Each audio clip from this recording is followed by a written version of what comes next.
தனயோகம் பெறப்போகும் மேசராசி அன்பர்களே, இன்னைக்கு சுக்கிரன் உச்சம் பெறும்போதால் கிடைக்கும் ராஜயோகத்தை பற்றி பார்க்குறோம்.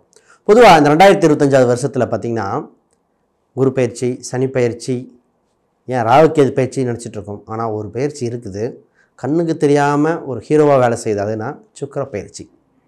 இந்த பிப்ரவரி மாதம் முழுவதும் இருக்கும். அப்போ ஜனவரி மாதம் இறுதியிலிருந்து மே வரைக்கும் சுக்கிரன் உச்சமாகவே இருக்க போதுங்க. இந்த ஒரு கோள்னால தான் நிறைய பேர்த்துக்கு மாற்றம் ஏற்படுவது. உங்களுக்கு சொல்லவா வேணும்? 2க்குரியவர் 7க்குரியவர் இவர் கொடுக்கும் ராஜயோகத்தை ஒன்றுன்னா தெளிவாக பார்த்துருவோம். முதல்ல அனைவருக்கும் வணக்கம். நான் உங்கள் ஸ்ரீ சுபம் விஜயகுமார்.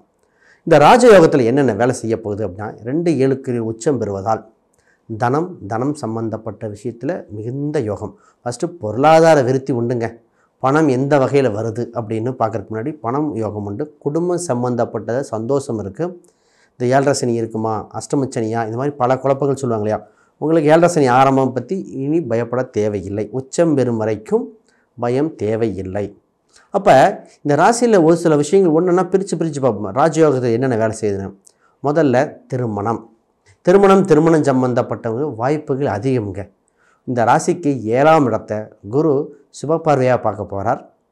அதுக்கு அந்த நேரத்திலேயே 7ஆம் அதிபதி உச்சஸ்தானத்தில் இருக்க போகிறார். அப்போ என்ன சொல்ல போகுதுன்னா, வரன் தீர்க்கமாக ஃபைனலைஸ் ஆக போகுது. வருகின்ற வரன்கள் வெளியூர், வெளிமாநிலம் இந்த மாதிரி இருக்கலாம். இல்லை அவங்க குடும்பத்தில் ஒருத்தர வெளிநாடு சென்றவராக இருக்கக்கூடிய வாய்ப்பு உண்டு. வருமானம் செய்யும் வரன் உண்டு. இப்போ பெண்ணாக இருக்கான்னு வச்சுங்களேன், அப்போ வருகின்ற வரன் வெளிநாட்டிலேருந்து வருவார். இல்லை பிஸ்னஸில் பெரிய லெவலில் இம்போர்ட் எக்ஸ்போர்ட் லெவலில் பண்ணக்கூடியது நிரந்தர வருமானம் உள்ள ஒரு கலஸ்திரம் அமையும் என்பது மாற்று கருத்தில்லை. திருமண யோகத்தில் இதில் என்ன நடக்குதுன்னா, தடைபெற்ற திருமணம் நடக்கும். தடைபெற்ற திருமணம் கூட நடந்துடும். அப்போ திருமணம் குயிக்காது, ரொம்ப ஷார்ட்டாக வேகமாக திருமணம் நடக்கிற மாதிரி இருக்குங்க. அப்போ திருமணம் சம்மந்தப்பட்ட காலங்கள் முடிவெடுத்தோம். 2 மாதத்துக்கு கல்யாணம் வச்சோம், திடீர்னு பார்த்திங்கன்னா 15 நாளில் வைக்க வேண்டிய வந்தது. இதெல்லாம் கேட்க ஆச்சரியமாக இருக்கும். ஆனால் நடக்க போகுது. அந்தளவுக்கு வேகமாக செயல்படுகிற கால சூழ்நிலை. அப்போ குடும்பம் சம்மந்தப்பட்ட விஷயங்களை முக்கியமாக கவனிப்போம். இந்த நேரத்தில் ஒரு இன்வெஸ்ட்மெண்ட் பண்ணணும்.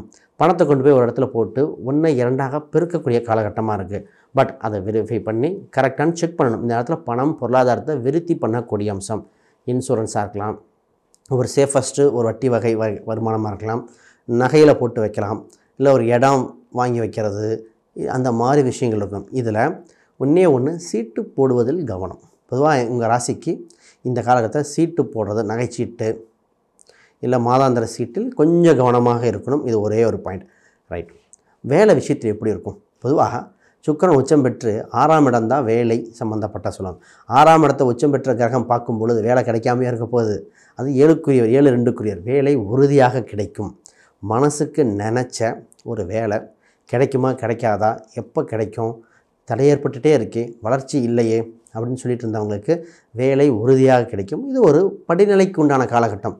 இந்த உச்சரம் பெறும் சில காலகட்டத்தில் என்ன நடக்குதுன்னா, சுக்கிரனுக்கு நட்பு கிரகமான ராகும் அதேமாதிரி சனியும் கூட வந்து பார்க்க போகுது. அப்போ நண்பர்களோடு சேர்ந்து இருக்கும் பொழுது பிரகாசமாக வேலை செய்ய போகுது. 11ஆம் அதிபதி உங்கள் ராசிக்கு அவரும் சேர்ந்து இங்கே பயணிக்கும் பொழுது உங்களுக்கு 7.5 சனி தாக்கம் இல்லாமல் உறுதியாக வேலையில் ஒரு முன்னேற்றம் உண்டு. ஒரே ஒரு விஷயம் நடக்கும், ஒரு இடமாற்றம் நடக்க வாய்ப்பு உண்டு. ஒரு இடம் விட்டு இன்னொரு இடம், வேலை மாறுதலோ வீடு மாறுதலோ, ஒரு சின்ன ஒரு இடமாற்றம் இருக்கும். அது மாற்றத்தின் பின் வளர்ச்சியும் உண்டு. உங்களுக்கு வருகின்ற தகவல்கள் பார்த்திங்கன்னா கடைசி நேரத்தில் இருக்கும். இப்போ நாளைக்கு இன்டர்வியூனா இன்றைக்கி ரெஷ்யூம் ஆர்டர் வந்திருக்கு, டக்குன்னு வாங்கன்னு கூப்பிட்டா இப்படி இருக்கும். அப்போ நாளைக்கு ட்ரெயின் டிக்கெட் புக் பண்ணுறதா, பஸ் டிக்கெட் கொஞ்சம் பதட்டம் இருக்கிற மாதிரி இருக்கும். ஆனால் போனீங்கன்னா சக்ஸஸ் ஆயிரும். என்னடா கடைசி நேரத்தில் வந்திருக்குன்னு பயப்பட வேண்டாம், இதாக இருக்கும். இப்போ உங்கள் மேலதிகாரிகள், உங்கள் வேலை செஞ்ச இடத்துல நண்பர்கள், அது எல்லாத்துக்கும் இன்னும் அந்யூன்யம் அதிகரிக்கிற காலகட்டம். உங்களோட ஃபேஸ் நிறைய, அதாவது சொல்ல நியூஸ் பேப்பரில், மீடியா அந்த மாதிரிலாம் வரக்கூடிய காலகட்டம் அம்சம் இருக்குது. இப்போ ஆஃபீஸில் ஒர்க் பண்ணுறவங்களுக்கு எப்படி சொல்லணும்னா, உங்களோட ஒரு பெஸ்ட்டு அவார்டு வாங்குறது, ஒரு சர்டிஃபிகேட் வாங்குறது, ஒரு வெளிநாட்டுக்கு உங்களுக்கு டக்குன்னு கூட்டிட்டு போயிட்டு வருவாங்க. ஆக மொத்தம் உங்களுக்கு வேலை செய்யல புகழ் பப்ளிசிட்டி உண்டு. ரைட். இப்போ வேலைக்கு சொல்லியாச்சு. பிஸ்னஸ் பண்ணுறவங்களுக்கு பார்ப்போமா? உங்கள் 10ஆம் அதிபதி சனி, அவரே 11ஆம் அதிபதி 12இல் பயணிக்க போகிறார். யார்? சுக்கிரனோட.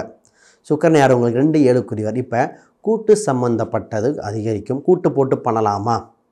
ஜாயிண்ட் இதாக இருக்கும், ஒரு வெளிநாட்டு சம்மந்தப்பட்ட பயணங்கள், ஒரு ட்ராவல் சம்மந்தப்பட்டது இதை மாதிரி வரும். ஆக மொத்தம் பிஸ்னஸில் ஒரு இன்வெஸ்ட்மெண்ட் வந்துட்டு கூட தெரிந்தவர்களோ நட்பு ரீதியாக ஒரு பார்ட்னர்ஷிப் கொடுக்க போகிறாங்க. இந்த இடத்துல ஜாயிண்ட் வெஞ்சர்ஸ்ன்னு சொல்லுவோம். நீங்கள் ஒரு குறிப்பிட்ட பொருளை தயாரிக்கிறீங்க, இன்னொருத்தர் ஒரு குறிப்பிட்ட பொருள் தயாரிக்க, 2 பேரும் மியூச்சுவலாக அக்ரிமெண்ட் போட்டுட்டு 2 பேருமே டெவலப் ஆகக்கூடிய சூழ்நிலை. உங்களுக்கு இந்த நேரத்தில் சுக்கிரன் உச்சம் பெற்று தொழிலுக்கு உதவி பண்ண போகுதுனாலே இந்த ஆன்லைன் சம்மந்தப்பட்ட விளம்பரங்கள், விளம்பர பலகைகள், அப்போ அந்த ஸ்டால் போடுறதுன்னு சொல்லுவாங்க. சனி வந்தாலே ஒரு ஃபிசிக்கலாக ஒன்று கொடுக்குறதுன்னு அர்த்தம், நின்று வேலை காட்டுற மாதிரி. அப்போ நிறைய புக் பப்ளிஷ் பண்ணுற மாதிரி ஸ்டால் போடுறது, ஸ்டால் போட்டு பண்ண வேண்டிய அம்சம் இருக்குது. ஒன்றே ஒன்று பண்ண பாருங்கள், உங்கள் கடையில் இருக்கிற விளம்பர பலகையோ உங்கள் கடைக்கு முன்னாடி ஒரு பலகையை புதுசாக ஒரு பிரிண்ட் போட்டு வச்சு பாருங்கள். அந்த பிஸ்னஸோட ரீச் லெவல் ஜாஸ்தியாகும். நம்பர் ஆஃப் கிளைண்ட்டில் பெண் கிளைண்ட் அதிகரிக்க வாய்ப்புண்டு. அதில் குறிப்பாக குறிப்பிட்ட 35 வயது நெருக்கத்தில் இருக்கிறவங்களோட கிளைண்ட் அதிகரிக்க வாய்ப்பு அதிகமாக இருக்குது. இப்போ பெண்கள் சம்மந்தப்பட்ட ஆடையாக இருக்கலாம், அந்த மாதிரி விஷயங்களில் பிஸ்னஸ் பண்ணுறவங்க. இப்போ அணிகலன்களை பார்த்திங்கன்னா கவரிங்காக எடுத்துக்கணும், கோல்டு எடுக்கக்கூடாது. இந்த மாதிரி விஷயங்களுக்கு இன்னும் ஒரு படி மேலே வருகிறது. பொதுவாக அடுத்தது சொத்து சுகம் எப்படி இருக்குது? பொதுவாக உங்கள் 4ஆம் அதிபதி உங்களுக்கு இருக்குது. உங்களுக்கு எந்த தீய கிரக பார்வையும் இல்லை.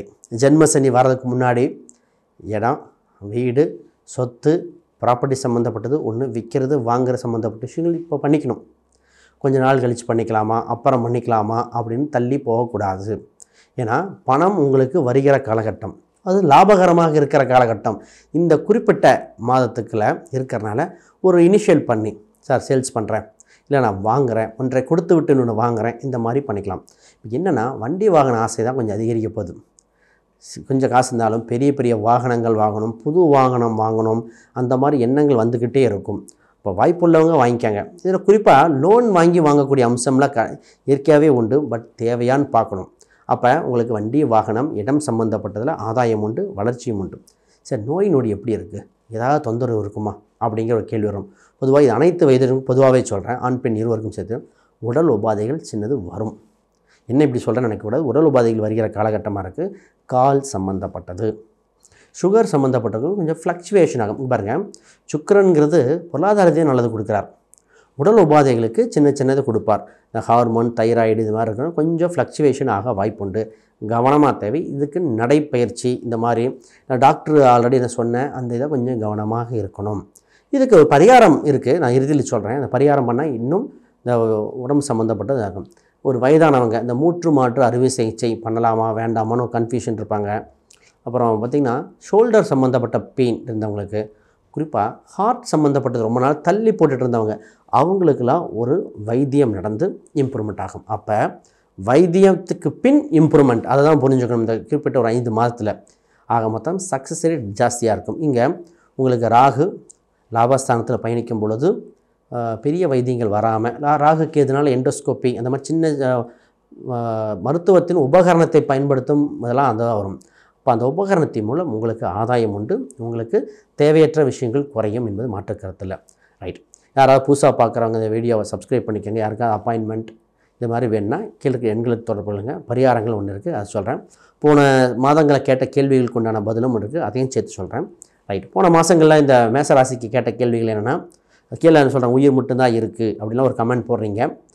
பொதுவாக உங்கள் ராசிக்கு நல்ல நேரம் இருக்கிற காலகட்டத்தை சரியாக பயன்படுத்திக்கணும். இந்த ராசிக்கு பொதுவாக பார்த்திங்கன்னா செவ்வாய்ங்கிறது கோபங்கள் மட்டும் கொஞ்சம் குறிப்பாக வரும், அதை குறைச்சிக்கிட்டாலே மற்ற வாய்ப்புகள் அதிகரிச்சிடும். அப்புறம் அவசரப்பட்டு முடிவு எடுக்கக்கூடாது. அது 2 பாயிண்ட்டு தான் இத்தனை காலங்கள் நடந்திருக்குது. இனி அதை மாற்றம் நடக்கும்போது மாற்று கருத்து இல்லை. ரைட், உங்களுக்கு இப்போ இந்த சுக்கிரன் சம்மந்தப்பட்டது இன்னும் சாதகமாக்க என்னென்ன கடவுள் வழிபாடு பண்ணிக்கலாம், என்ன பண்ணால் நல்லாயிருக்கும் அப்படின்னு பார்ப்போம். பொதுவாக சுக்கிரனில் பார்த்திங்கன்னா ஒரு கோயிலுக்கு போய் அம்பாளுக்கு புடவை சாத்தி வழிபாடு செய்தால் வெற்றி. இப்போ ஒரு கோயிலில் போய் துணி வாங்கி கொடுப்பாங்க இல்லையா, வஸ்திரம் தானம் பண்ணுறது, புடவை சாத்தி வழிபடுவது செய்வது ஃபஸ்ட்டு சக்ஸஸ். அப்புறம் அலங்காரம் உள்ள தெய்வங்கள், இந்த துர்கையாக இருக்கலாம், வைஷ்ணவியாக இருக்கலாம், இல்லை அஷ்டலட்சுமியாக இருக்கலாம், ஒரு பெண் அம்சத்தை அலங்காரம் உள்ள தெய்வத்தை போய் வழிபாடு செய்யும் பொழுது நோய் நொடியிலிருந்து மீண்டு வருகிற காலகட்டம் உண்டு. எங்கே போனாலும் மலர்களால் கொடுத்து பூக்கள் வாங்கி கொடுத்து அர்ச்சனை பண்ணிக்கிட்டால் இந்த நேரத்தில் உங்கள் ராசி நட்சத்திரத்தை சொல்லி அர்ச்சனை பண்ணி வருங்க, சூப்பராக இருக்கும், எல்லா தடையும் விளங்கும். வேறு ஏதாவது கேள்விகள் சந்தேகங்கள் இருந்தால் வீடியோக்களை கமெண்ட் பண்ணுங்கள், உறுதியாக பதில் கொடுக்குறோம். அனைவருக்கும் வணக்கம், வாழ்த்துக்கள்.